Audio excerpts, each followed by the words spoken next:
programa Fatos e Boatos. E novamente no programa nós convidamos a doutora Ana Hélia, está aqui como anestesiologista, também presidente do conselho, e nós vamos bater um novo papo, porque no programa anterior esquecemos alguns detalhes, hein, Ana? Qual foi o detalhe que a gente esqueceu? Tá? Dos 60 anos de comemoração. É verdade. Vamos falar dele? Fale aí sobre os 60 anos. É verdade, esquecemos isso. Esquecemos o principal. Esquecemos o principal. Esse ano de 2023, o Conselho Regional de Medicina está completando 60 anos. 60 anos. Né? Então, desde o primeiro presidente, falecido Hamilton Gondim, né, até os dias de hoje, a medicina evoluiu muito. Né? Nós não tínhamos essa sede, né? A sede era ali na Caiari. Né? Aquela casinha bonitinha, aquela casinha, apertadinha, então, lembro disso. Então, ali foi o começo de tudo. Né?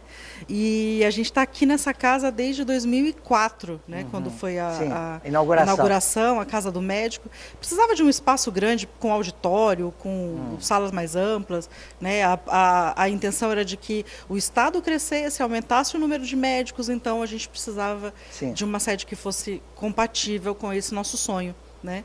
E aí foi o que aconteceu. O jubileu de diamante, né, que é como é chamado os 60 anos, né? É diamante? Diamante, jubileu de diamante. A gente já começou as comemorações com homenagem aos funcionários do Conselho, a gente fez isso em fevereiro, né? Então os funcionários, a gente tem funcionário com 36 anos de dedicação à casa, né? Osanias e Osvaldo são os dois funcionários mais antigos. Tem muita história para contar. E vários eventos de educação médica continuada, e a gente vai fazer também um encontro dos presidentes, né, de todos os presidentes, os vivos, obviamente, né, que passaram pela primeiro, casa. Você lembra, o primeiro foi... o Hamilton Gondim. Hamilton Gondim. Pai do nosso amigo Paulo Gondim. Paulo Gondim, grande cirurgião. Tá? Que ano que... Você lembra o primeiro ano aqui? 60 anos atrás, né? Vamos fazer a conta aí. 60 anos atrás. Aí, 2023, médico para fazer conta é difícil. Faz você aí, universitário, quantos anos tem? 2023 menos 60, eu cheguei 50. Aqui em 84, 85. 63, foi 1963. Nossa... 63, alguém lembra aqui qual era o governador aqui? Aqui era território ainda, né? Território ainda. Aqui território. Só tem jovem, então deixou de ser lembra. Território em 83, né? Isso aí eu lembro que eu era criança. 83. Tá. Pois é, que maravilha. E os colegas que foram presidentes estarão aqui. Como vai ser essa comemoração? O que você vai fazer? Vai fazer baile, vai fazer festa, vai fazer o quê? Tem uma festinha. Mas nós vamos fazer uma reinauguração da placa da Galeria dos Presidentes, né? E os presidentes serão homenageados, né? Todos os que foram, que seguraram essa caneta, né? De presidentes desse regional. E eles vão receber a placa antiga, né? A gente refez toda a galeria e a placa antiga eles vão poder utilizar. A gente não ia jogar fora, né, Paulo? Pelo amor de Deus, cara. São fotos maravilhosas, muito bem. Passaram muito tempo ali no nosso painel. E nessa reconfecção do painel, a gente mandou reformar, né, pedir para reformar os quadros, e eles vão receber esse quadro de presente. Podem colocar no consultório, podem colocar na sala, eles vão fazer o que acharem mais adequado. Olha, público, vocês que estão nos assistindo, o Conselho Regional de Medicina vai completar 60 anos agora em agosto, não é isso? Isso mesmo. 60 anos. Atuante, boato que se falam por aí, a gente fala com advogados, eles acham que nós somos corporativistas, né? Isso é um tremendo boato, pelo contrário. Tá? Fala do Conselho. Isso é um boato mesmo, nós não somos corporativistas, de forma alguma. Uma coisa que eu preciso dizer, nós somos 19, né? Nós fomos 19 presidentes nesses 60 anos, dos quais 3 mulheres, né? Eu sou a terceira mulher presidente. Deveria ser meio a meio, né? Não é, não é. Mas vamos para frente, né? Quem sabe? Então, eu, a Maria do Carmo e a doutora Inês Mota, né? Fomos as 3 mulheres presidentes, né? E todos os outros foram homens. Alguns com mais tempo de gestão, né? Outros com menos, né? Mas sempre com muita dedicação. Como é que funciona hoje o Conselho em termos eleitorais? Eleita uma chapa, concorre 2, como é que é feito hoje? Perfeito. A eleição é a cada 5 anos, né, como todos os regionais do país inteiro.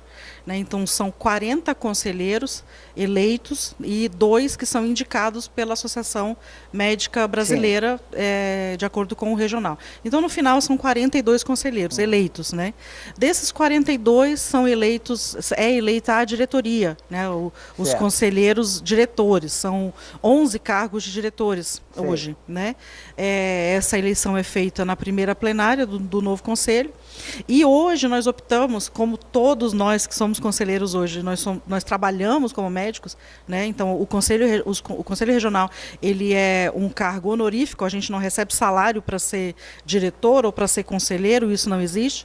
Então todos continuam com seus consultórios abertos, trabalhando em cirurgia, também continua a anestesia, então a gente continua com a nossa vida normal. Né? Apesar de abrir mão de muitos horários, né, para poder atender as demandas do Conselho, principalmente como presidente, né, a gente tem muitos compromissos, mas quando a gente é eleito, né, a gente opta hoje por um mandato de 20 meses. Então, a diretoria ela é reeleita a cada 20 meses. São 3 diretorias nos 60 meses totais, né, que dão 5 anos. Nós dividimos em 3 mandatos de 20 meses. Então, a cada 20 meses troca a diretoria, exatamente. Troca a diretoria. É só o presidente ou troca? Toda a diretoria. Toda a diretoria troca. Hélio, você falou que os presidentes não são remunerados, tá? Mas isso não atrapalha um pouco a remuneração dos presidentes que atuam 24 horas? Nem me diga. Poxa, sim, claro, é uma dedicação. Não é? Sim, é uma dedicação total. Mas para fazer um serviço bem feito. Não estou falando como médico, não. Estou falando como repórter aqui, tá? Por que o presidente do conselho não pode ter uma remuneração, pelo amor de Deus? É verdade. Não é? Ué, você deixa de fazer as suas anestesias, você deixa de... Você tem que cumprir horário no Estado, por exemplo? Mas na verdade, assim, isso é que o que é considerado um prejuízo, né? Eu costumo dizer, assim, desde o primeiro minuto, que é um momento de honra, né? Então, por isso que é honorífico. Então, assim, é uma honra muito grande representar os médicos, é uma honra muito grande trabalhar para uma causa, né? Então, por isso que assim, eu posso dizer assim, com um pouco de mágoa, né? Até quando eu ouço que o Conselho é apenas um órgão punitivo. Não, né? Porque a gente realmente se dedica, né? É uma abdicação de várias coisas para tentar um futuro melhor para a medicina. Teu exemplo que não é punitivo. Nesses 60 anos do Conselho Regional de Medicina, quantos médicos perderam o seu diploma? Nossa, que pergunta difícil que você está me fazendo. Mas não é... Poucos. Poucos. E eu gostei dessa pergunta. Eu gostei dessa pergunta, porque o que faz um médico perder o diploma, principalmente, é o médico que usa da função de médico para assediar paciente. É o assédio sexual. É isso que faz isso, é praticamente sumário. Né? Então, juntando-se provas, o médico que assedia o paciente, se você usar, daquela assimetria de conhecimento, né, entre médico e paciente para fazer o mal a outra pessoa. Então, o assédio sexual ele é implacável. A pessoa que faz isso, tá, tem uma debilidade qualquer, não? Você vê o caso... há um ano atrás... Do anestesiologista, exatamente a minha especialidade. Né? Nossa, que coisa horrível. Então é vergonhoso, deplorável, alguém que tem que cuidar do outro fazer uma coisa dessa. Sem dúvida. Deve ser débil mental, né? Não, alguma coisa assim. Nesse caso, não sei se você... Eu não consegui acompanhar. Ele foi cassado? Não, ele foi cassado, lógico. Tá? Mas, em termos de debilidade mental, foi provada alguma coisa que ele tinha? Saúde mental, outro não sabe, não? Não sei se ele foi... Interessante, né? Você acompanhar isso. Porque só pode ser, né? Esse outro grande, famoso, nossa, ele tinha riquíssimo, excelente profissional na época, aquele que fazia lá em São Paulo, né? O ginecologista, né? Ginecologista. Meu Deus do céu, né? Eu acho que é uma loucura, né? Minha produtora, tá? Então, vamos encerrar aqui com a doutora Ellen. Doutor Herodício, eu estou vendo ele daqui, ó, já chegou. Né? Vamos fazer o segundo bloco com ele, bater um papo com ele, gostoso, né? Foi um presidente do... Vamos ver se é boa de cabeça. Ele foi que presidente dos conselhos aqui, o 3º, 4º, 5º, 6º, 7º. Eita, Paulo. Você pediu para não... Você foi qual? Pois é, você me pegou. Ele foi o 7º presidente. Tá ótimo, doutora. Agradeço novamente, agradeço a sua presença no programa Fatos e Boatos, tá? Espero que a gente não demore a novas entrevistas, porque foi difícil a doutora aqui, meses para a gente conseguir trazê-la, e é um prazer que eu estou entrevistando a doutora Ellen na casa dela, na nossa casa, no auditório do Conselho. Obrigado, doutora Ellen. Obrigada, tá, e no próximo programa eu quero falar sobre a sua especialidade. Anestesiologia. Tá bom? Foi um prazer tê-la aqui. Maravilhoso. Tá? Obrigada.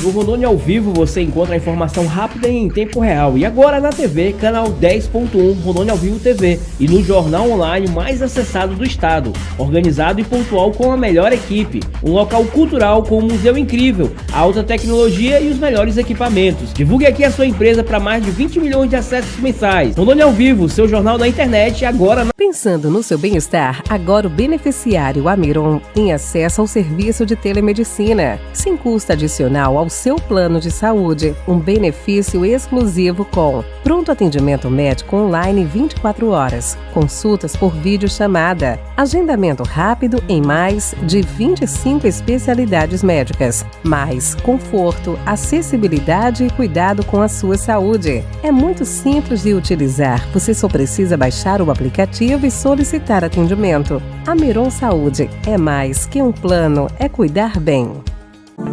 A Rede Samar de Hospitais está na vanguarda da evolução em medicina, com serviços de hemodinâmica e cirurgia do coração.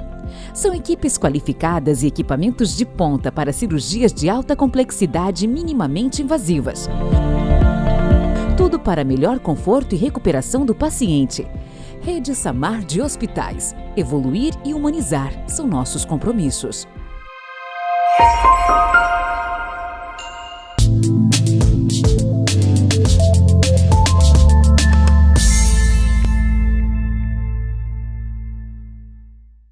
Programa Fatos e Boatos, programa de grande audiência. Estamos entrevistando hoje, aqui no auditório do Conselho Regional de Medicina, né, um dos presidentes do nosso conselho. Entrevistamos anteriormente, no outro programa, a doutora Ellen, que não deu para conversar tudo aquilo. Né? Estamos hoje com o doutor José Herodício Azevedo Martins, o famoso José Herodício, foi presidente do Clemero 91, né, Herodício? Herodício, é um prazer tê-lo aqui, se apresente, fique à vontade. Muito obrigado, né? O prazer é meu de estar aqui no Conselho, sempre que venho aqui, é sempre um prazer, né? Estar aqui nessa casa, fiz parte dela durante 7 anos, então para mim é um prazer muito grande estar aqui, obrigado pelo convite. Herodício, esse programa é Fatos e Boatos. Vamos falar de fatos. Se você tiver algum boato, você pode falar, tá? o doutor Herodício, né? Aqui nós vamos tratar Herodício e Paulo. Isso. Tá, Herodício? Você foi o 7º presidente do CREMERO. Você lembra os desafios que você encontrou na época? Estava muito estresse? Como é que era em 91? Bom, na realidade é o seguinte, cada um que passou aqui cumpriu o seu papel, cumpriu a sua missão e tal, né? Na época que eu assumi logo depois do Dr. Noel, sim, né? Que ele esteve... Noel Bispo. Noel Bispo, né? Felizmente partiu há pouco tempo atrás, né? Mas naquela época nós tínhamos grandes desafios. Primeiro, e o meu grande desafio foi a organização do Conselho, né? O Conselho, quando eu cheguei aqui em Porto Velho, ele migrava de casa em casa, né? Quer dizer, o presidente era o Murilo, então o Conselho ia para a casa do Murilo. Aí... Olha, interessante isso, tá vendo? Vocês falam que os médicos são ricos, milionários. Olha a história bonita que o Herodício está contando. Não tinha sede, não, a gente mudava de casa em casa. Aí a gente, né? Então as coisas funcionavam assim. Então teve até um episódio muito engraçado, na época quem era o conselheiro, o presidente, era o Murilo, né? E quando ele me perguntou, eu falei, olha, doutor Murilo, eu deixei meu diploma lá e tal, com a fulana, que era a moça que cuidava do conselho e tal, e para regularizar a minha situação. Ele disse assim, você é doido, é? Eu digo, por quê? Vai perder essa coisa, vai perder. Vai perder. Então, isso para mostrar assim como as coisas eram, né? Quer dizer, apesar da dedicação muito grande de quem assumia, as coisas eram difíceis. Então, migrava realmente da casa de um presidente para a casa do outro. E na época era o Murilo. E eu lembro que eu recebi o meu CRM era 67S, né? Porque eu abri como secundário. E depois, né, veio o CRM primário aqui, mas me coube, né, a mim restabelecer toda a ordem. Tá, aí o nosso conselho foi para aquela casinha bonitinha, ali perto do São Genaro, que tem ali, não é um restaurante? Isso, exatamente, ali no Caiari. Ali no Caiari. Então, quando eu assumi o conselho, logo depois do Dr. Noel, que ele ficou um período pequeno, acho que em torno de 1 ano. Antes dele foi o Marcos Silveira, que hoje mora em Belém. Mas nós já tínhamos a sede, tinha sido adquirida há pouco tempo. Me coube reformar a sede, né? Então a gente aquela sede foi própria na época? Aquela sede própria. Sim. E a gente reformou a sede, nós construímos um plenário lá, inclusive bem... Nos fundos, né? No fundo e tal, que ficou bem bonito. E veio a organização do conselho. Nós tínhamos na época, os funcionários do conselho eram o Osanias, né?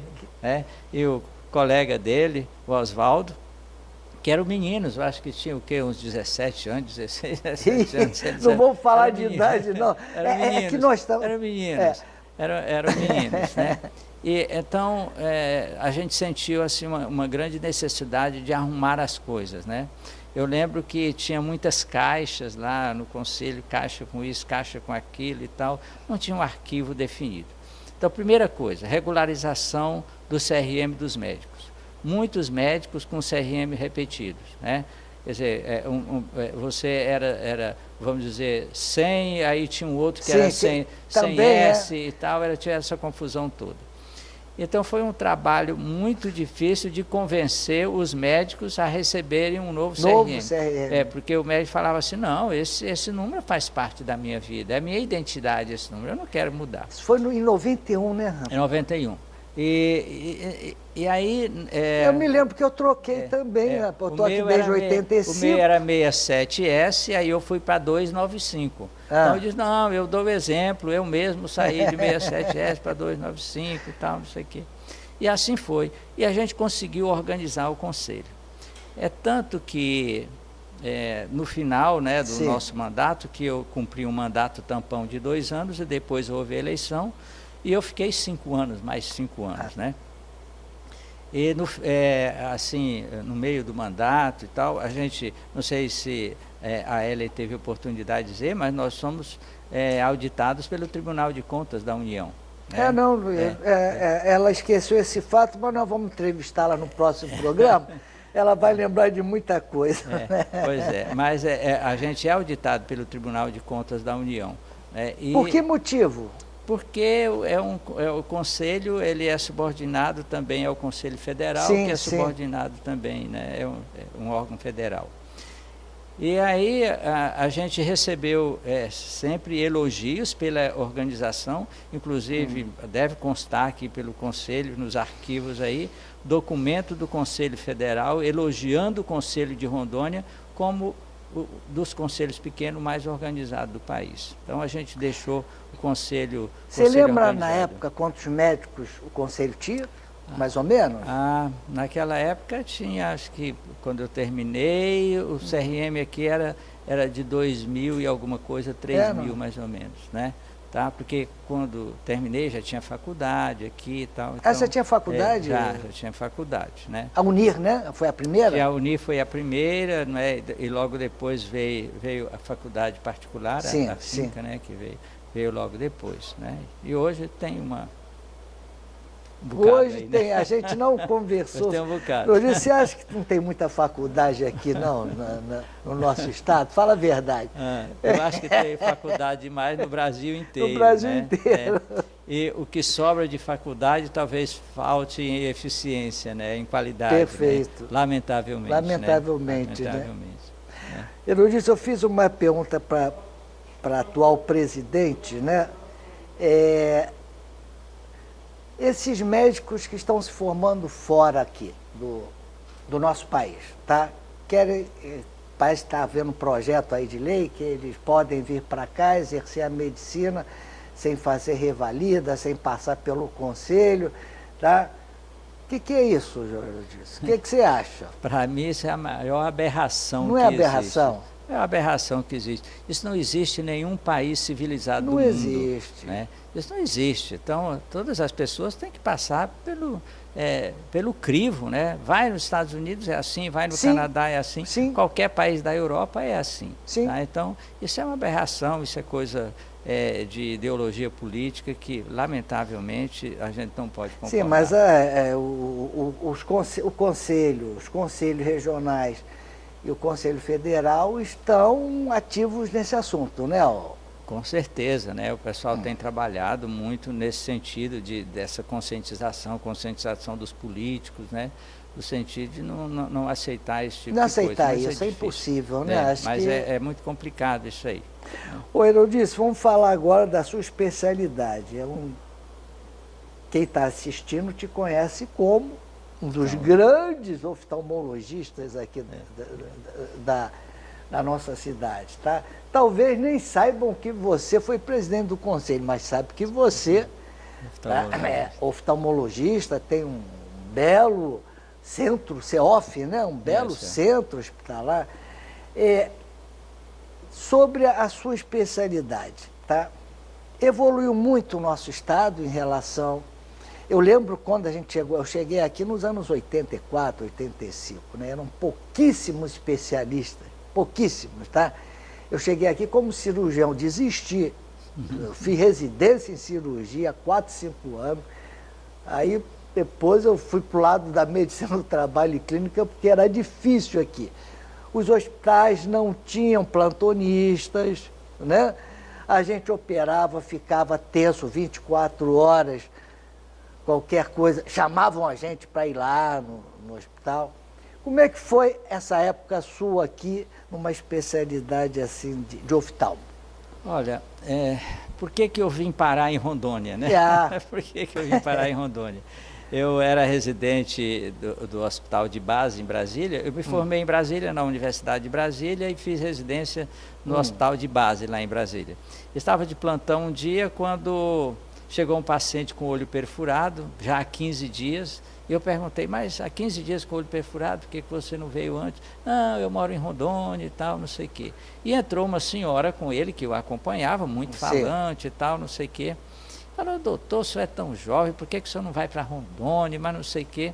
Você já tinha ouvido falar em Rondônia? Já sabia, mas às vezes confundia Rondônia, Roraima. Roraima, que até hoje lá os amigos do Rio confundem, eu fico chateado. Foi muito interessante isso, porque ela fez marcação cerrada em cima de mim, de várias vezes indo lá no hospital de base, leva seu currículo na representação de Rondônia, doutor. E eu terminei levando o currículo lá. Na época o secretário de saúde me ligou, uma semana depois o secretário de saúde ligou lá para o hospital me procurando. E terminou eu aceitando o convite. Naquela época tinha algumas vantagens, né, de vir para cá, estava tudo certo para ficar em Brasília, né? E você estava terminando a residência? Eu estava terminando a residência, né? No final do ano já estava terminando a residência. E aí estava tudo certo para ficar em Brasília, tinha local, estava tudo certo, né? Mas aí a insistência foi tão grande, e aí o secretário me falou de algumas coisas que eu podia fazer aqui, terminou me convencendo de vir para Rondônia, né? Eu vim para Rondônia, cheguei junto com um colega que tinha chegado do Rio recentemente aqui, o Luciano. Ele veio do Hospital dos Servidores do Rio, e eu vim lá do Hospital de Base. Então, naquela época, a oftalmologia era um desafio, mas a gente montou o serviço de oftalmologia do governo, mas as coisas eram bem precárias, assim, sabe? Imagina. Né? Primeiro que a oftalmologia daquela época ela já não existe mais hoje, né? A evolução da oftalmologia, ela deu passos assim extraordinários, né? Mas eu lembro de algumas coisas que aconteciam. Por exemplo, a gente andava com as caixinhas de material cirúrgico debaixo do braço, levava para um lado, levava para outro, era num hospitalzinho ali, numa clínica ali e tal, era aquela dificuldade. Era você e mais quantos aqui da oftalmologia? Era eu, o Luciano, né? 2? E o Grimaldi. 3? O Grimaldi também, né? Nós éramos 3, do governo, eu e o Luciano. Então a gente trabalhava de segunda a sexta no governo, e nós ficávamos de plantão, de sobreaviso, dia sim, dia não. Sábado, domingo, feriado e tudo. Tudo assim. E a gente achava que estava tudo bem. Ainda era bem jovem, né? A gente achava que estava tudo bem, né? Então foi uma época assim difícil. Mas o que é que eu posso dizer assim? Se eu ficasse em Brasília, certamente eu nunca fui acomodado, eu teria sobrevivido muito bem lá, eu estaria bem.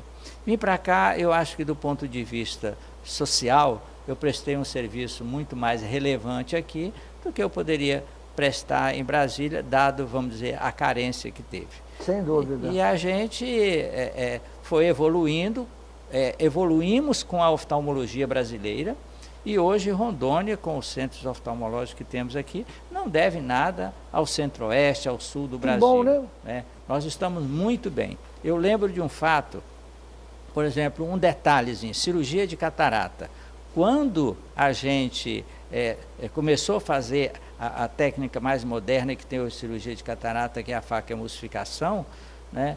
Teve um congresso lá em São Paulo, tinha mais de 1000 pessoas no auditório, e quando perguntaram quantos daqui fazem facoemulsificação, olha, nem 5% do auditório fazia facoemulsificação. E aqui nós já fazíamos aqui. Nós já fazíamos aqui. Olha só, infelizmente, o nosso tempo passou. Ô produtor, a gente pode fazer um outro bloco, um outro programa para continuar com o doutor Herodício falando sobre... Pode? Então, Herodício, vamos encerrar esse bloco. Que pena. E vamos falar mais 15 minutos no próximo programa, tá? Tá certo, tá bom. Doutor Herodício, presidente, quem foi presidente ainda presidente do Conselho Regional de Medicina, em 91, oftalmologista, contou parte da história dele, e no próximo programa vai continuar contando a história dele. Agradeço a vocês, Herodício.